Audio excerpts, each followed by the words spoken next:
banyak banget yang nanya sama aku, Bang, kenapa sih mobil pejabat itu sekarang banyak banget yang pakai Innova Zenix? Kenapa nggak pakai Innova yang Reborn, atau kenapa nggak pakai MVP yang lain, atau Fortuner sekalian, atau Pajero?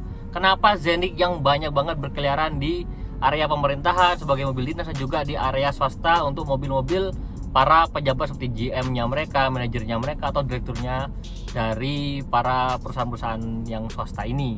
Kenapa sih Zenix dipilih? Apakah ini memang kebetulan atau ada hal lain? Ini menarik banget buat kita bahas. Kalau kita ngomongin mobil dinas, pasti gak jauh-jauh dari pejabat yang make, kemudian tingkat jabatannya tuh sebagai apa, dan dia itu akan dipakai untuk apa.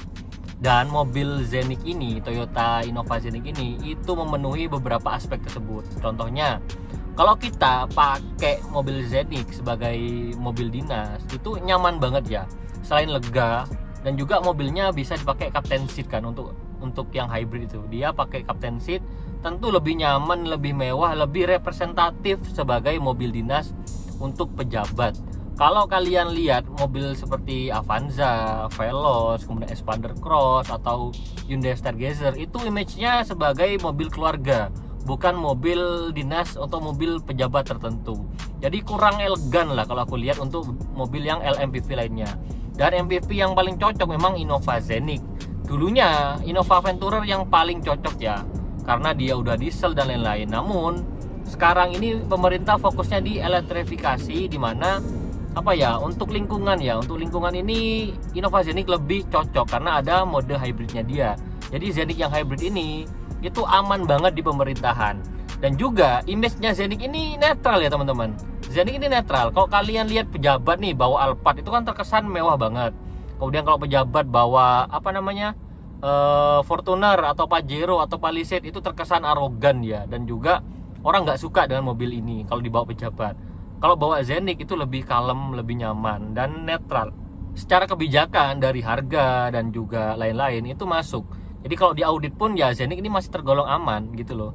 Jadi kayak kenapa sih kok milih Zenix, itu alasannya lebih make sense gitu daripada pakai Pajero atau Fortuner sebagai mobil dinas mereka.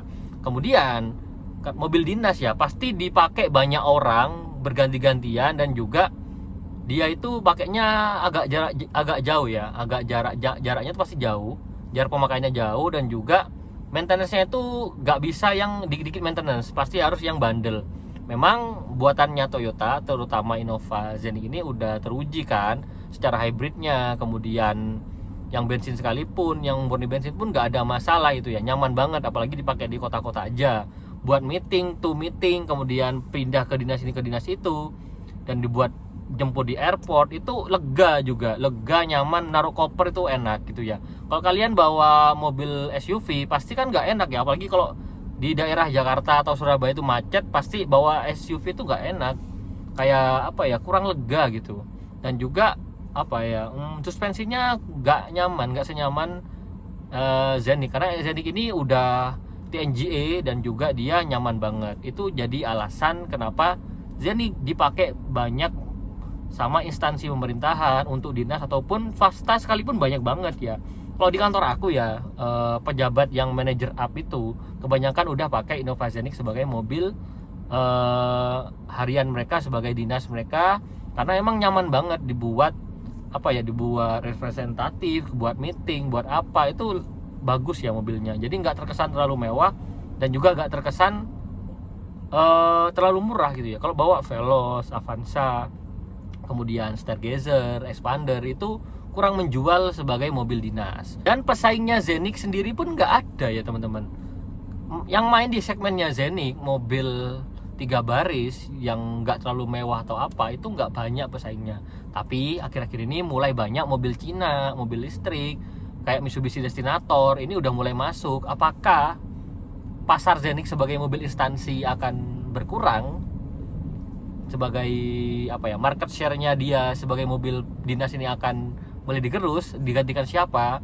Tulis komentar di bawah. Menurut kalian mobil apa yang bisa menggantikan Zenix sebagai mobil dinas? Dan ya syaratnya nggak boleh kelihatan mewah, nggak boleh kelihatan murahan juga, nyaman, dan juga isinya pasti isi 3 baris. Menurut kalian mobil apa? Tulis komentar di bawah. Itu aja untuk video kali ini, sampai jumpa di video selanjutnya. Bye.